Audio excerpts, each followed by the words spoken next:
ដំរីនេះចេះមែនតើបងប្អូនគឺគាត់រត់តាមគាត់ម្ចាស់គាត់ដែលធ្លាប់មើលថែគាត់ថែរក្សាគាត់មកជាយូរឆ្នាំមកហើយនោះគឺមិនឲ្យទៅទេព្រោះដឹងថាម្ចាស់លាទៅអញ្ចឹងហើយទៅគឺគាត់ដំណើរមិនឲ្យទៅទេរត់បដាឲ្យបដាឲ្យគាត់ផ្លូវគួរឲ្យសង្វេគគួរអាណិតដំរីនេះមែនតើ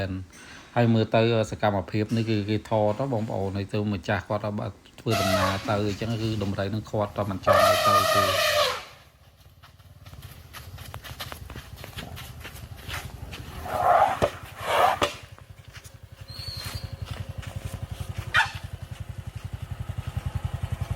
រូបភាពនេះដំរីមុខដូចសង្កូតសង្កាត់ដូចជាយំមិនដឹងទេបងប្អូនមើលទៅសង្កូតសង្កាត់ទៅគឺមិនចង់ឲ្យអ្នកដែលធ្លាប់ថែរក្សាវានេះគឺឃ្លាតឆ្ងាយពីវាទេទៅមើលជាយាមខាត់ម្ដងហើយម្ដងទៀតរត់តាមផងអីផងអញ្ចឹងគឺមានមនោសញ្ចេតនាប្រៀបដូចជាមនុស្សចឹងបងប្អូនគឺមានមនោសញ្ចេតនាខ្លាំងមែនទែនដោយសារអ្នកដែលធ្លាប់មើលថែនោះគឺយកចិត្តទុកដាក់អញ្ចឹងស្រឡាញ់សត្វអញ្ចឹងហើយសត្វក៏មិនចង់ឲ្យអ្នកដែលគាត់មើលថែនេះឃ្លាតឆ្ងាយពីគាត់ដែលខំរត់ផងខាំងផ្លូវផងគឺមិនចង់ឲ្យទៅទេគឺនៅស្ទាក់ផ្លូវនឹងតែម្ដងបងប្អូនមួយគួរអាណិតមែនតើហើយរត់តាមទៀតហើយបងប្អូន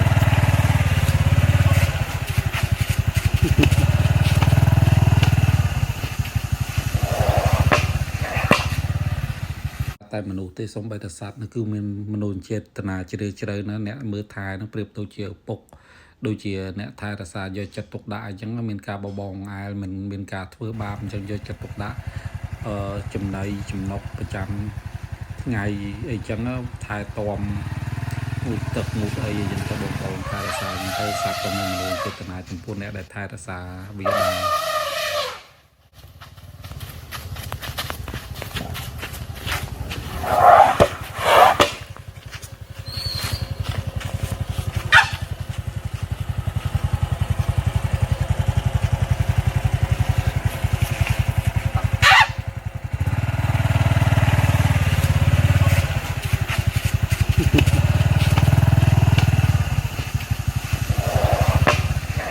ដែលខ្ញុំមើលឃើញវីដេអូ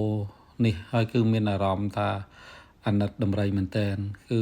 ស្ទើរតែស្រក់ទឹកភ្នែកគឺអាណិតព្រោះដំរីមិនចង់ឃ្លាតពីមនុស្សដែលខ្លួនស្រឡាញ់ដែល